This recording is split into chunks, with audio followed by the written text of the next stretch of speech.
안녕하십니까. 건강전략 영수입니다. 이번 시간에는 장흡충에 대해서 이야기를 해보겠습니다.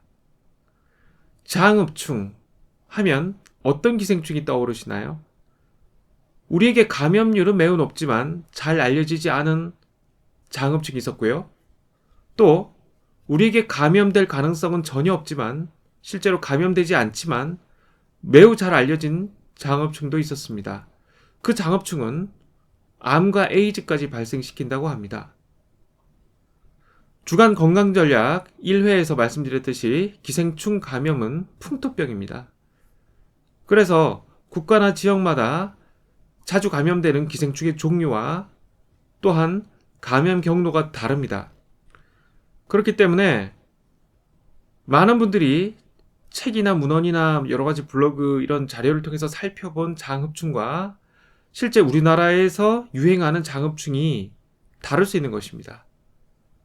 이 영상이 여러분에게 유익할 수 있는 이유는 실제 우리가 감염되고 있는 장흡충을 알 수 있기 때문이고요. 또 우리가 걱정할 필요 없는 또 다른 장흡충이 많이 알려져 있는데요. 그 장흡충은 에이즈와 암까지 일으킨다고 하는데 그게 우리한테 감염될 가능성이 없다는 것을 알게 될 것입니다. 우리에게 잘 알려져 있지는 않지만 감염률이 매우 높고 위해가 비교적 적은 장흡충에 대해서 먼저 설명을 드리고 그 다음으로 우리에게 잘 알려져 있지만 우리에게 감염될 가능성은 전혀 없고요. 위해는 상당히 있는 그 장흡충을 설명드리겠습니다. 끝까지 영상을 잘 시청해 주시기를 바랍니다. 질병관리본부 KCDC의 장흡충증 정보를 살펴보시겠습니다. 요코가와 흡충, 메타가니머스 요코가와이 등의 감염에 의한 장내기생충 질환, 질병정보 1. 원인 및 위험 요인, 전파 경로, 주로 은어 등 감염된 담수어를 회로 먹을 때 또 감염되었던 담수어를 조리한 오염된 칼이나 도마의 영향으로 그 축란을 섭취하면서 인체에 감염됩니다. 그 외에 반염수어, 해산폐류, 뱀 등의 섭취에 의한 감염되는 장흡충들도 있습니다. 2.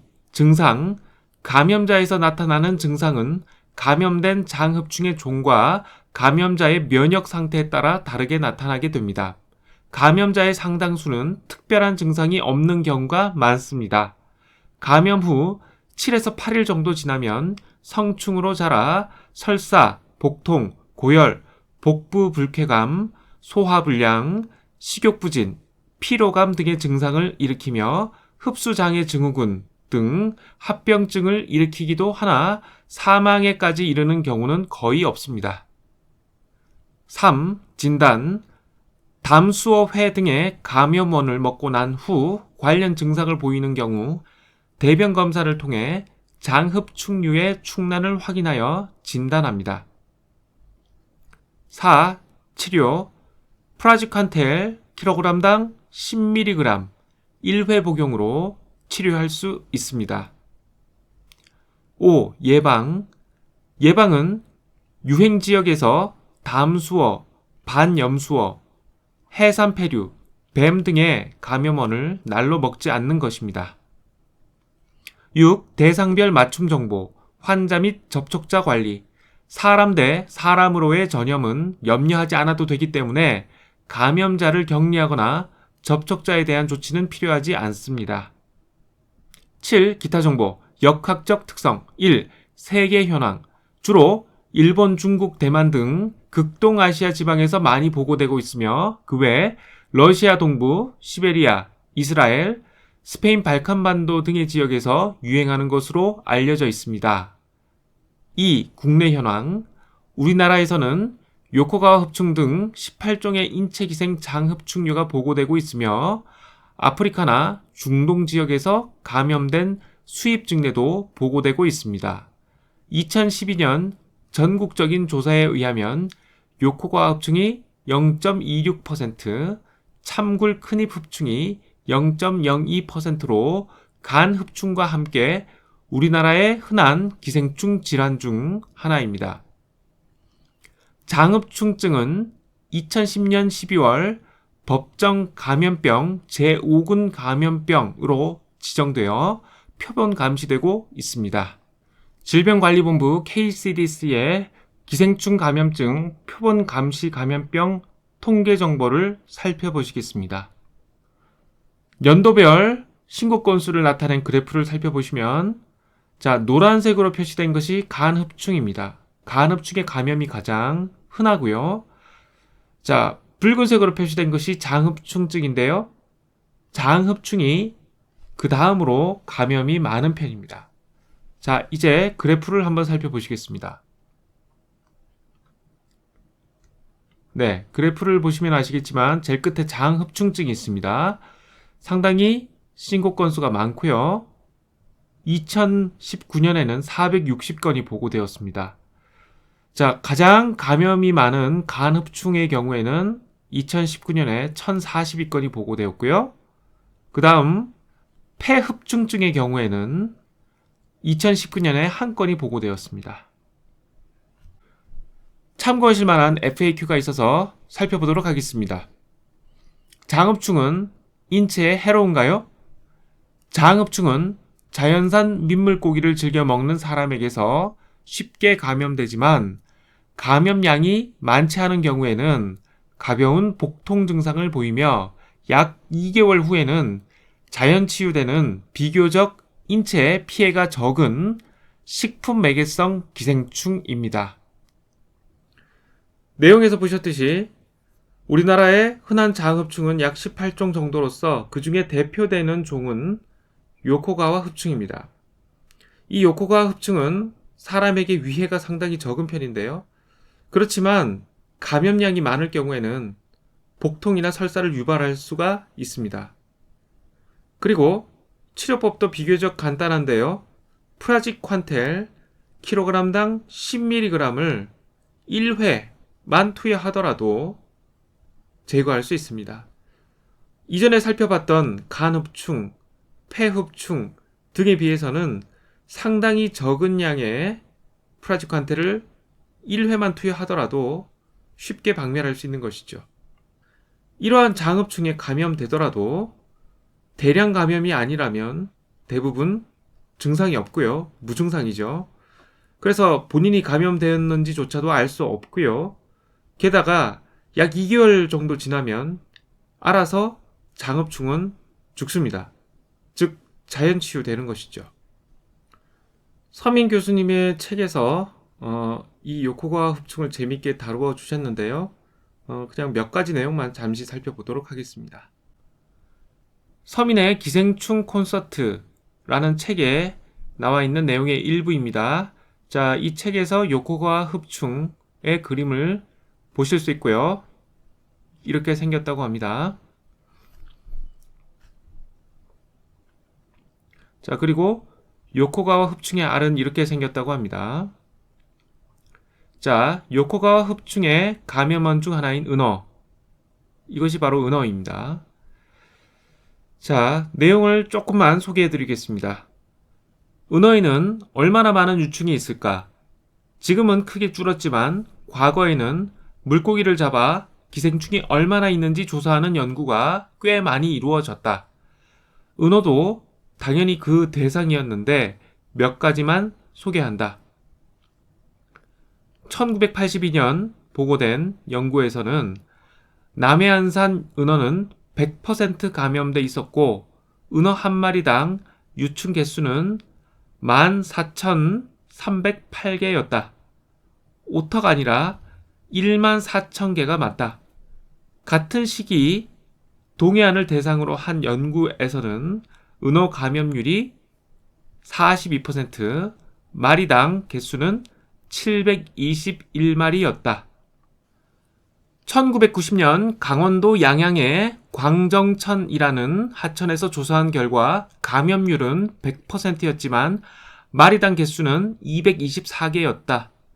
2011년 동해안 하천에서 조사한 결과는 감염률 60.7%, 마리당 61마리였고 남해안에서는 99.3% 감염률에 마리당 949마리였다. 아직도 감염량이 많긴 하지만 연도별 추이를 보면 감염량은 줄어들고 있다. 1982년 14,308마리였던 것이 2011년 949마리로 줄지 않았는가? 이유를 추측해보면 다음과 같다. 요코가와 흡충은 다슬기를 제1중간 숙주로 삼고 거기서 어느 정도 발육한 후 은어에게 간다.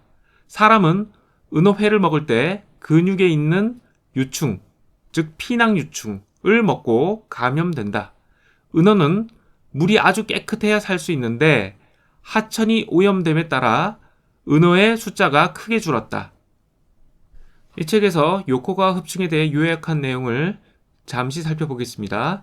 위험도는 별 하나, 위험도가 가장 낮은 편이죠. 형태 및 크기, 길이 1에서 1.8mm, 수명은 3개월, 감염원은 은어, 붕어, 감염 증상, 복통과 설사를 하는 경우도 있다. 처음 감염될 경우에는 한두 마리만으로도 복통을 일으키는 반면 날로 먹는 습관을 가진 사람에게는 몇십, 몇백 마리가 있어도 별다른 증상이 없기도 하다. 단골 대접을 할 줄 아는 기생충이다. 진단 방법, 대변 검사. 착한 기생충에 선정한 이유. 에볼라 바이러스는 온 몸에 구멍에서 피가 나와 치사율이 70%인데 요코가와 흡충은 기껏 설사와 복통이 고작이고 그나마 유행지 주민들에게는 증상도 없다. 서민 교수님의 책에서 보실 수 있었듯이 은어는 요코가와 흡충의 주요 감염원입니다. 이러한 은어는 예전에는 요코가와 흡충에 100% 감염되어 있었고 그 수는 많을 경우 은어 한 마리당 14,000여 마리 이상의 요코가와 흡충이 감염되어 있었던 것입니다. 최근에는 은어의 수도 줄어들고 있고 그리고 요코가와 흡충에 감염된 은어의 수도 줄어들고 있으며 또한 은어 한 마리당 요코가와 흡충의 수도 줄어들고 있습니다. 이것은 환경오염으로 인해서 깨끗한 물에서만 사는 은어 자체도 줄어들고 있지만 은어에 감염되고 있는 요코가와 흡충의 수도 환경오염 때문에 줄어들고 있는 것을 의미하고 있습니다. 이러한 요코가와 흡충의 감염은 심각한 복통이나 설사가 일어날 경우에는 프라주칸텔로 치료할 필요가 있겠고요. 만약에 아무런 증상이 없다면 그냥 3개월 정도 있으면 요코가와 흡충이 사멸하기 때문에 자연 치유되는 것으로 보시면 되겠습니다. 방금 제가 설명드린 내용은 우리나라 질병관리본부와 그리고 우리나라의 대표적인 기생충학자인 서민 교수님의 책을 통해서 간단하게 우리나라의 풍토병인 장흡충에 대해서 설명을 드렸습니다. 즉 우리나라에 유행하는 장흡충에 대해서 설명을 드린 것입니다. 그런데 일부 블로그나 또는 유튜브 영상에서 장흡충이 좀 다르게 설명되고 있고 그에 대해서 저한테 질문하신 분도 많고 제가 설명하고 있는 여러 가지 우리나라 기생충 학자들의 논문이나 문헌을 책들을 근거로 설명드리는 내용에 의문을 제기한 분도 있었기 때문에 이 부분에 대해서 추가로 내용을 정리해 드리려고 합니다. 실제로 우리나라에서 유행하는 장흡충에 대해서는 이렇게 설명을 드렸고요. 그런데 우리나라에서 유행하지는 않음에도 불구하고 장흡충의 대명사로 알려진 또 다른 흡충이 있습니다. 그 흡충에 대해서는 다음 시간에 설명을 드려야 될 것 같습니다. 시간이 상당히 길어질지도 모르겠거든요. 오늘은 여기까지 하고 다음 시간에 또 찾아뵙겠습니다. 감사합니다.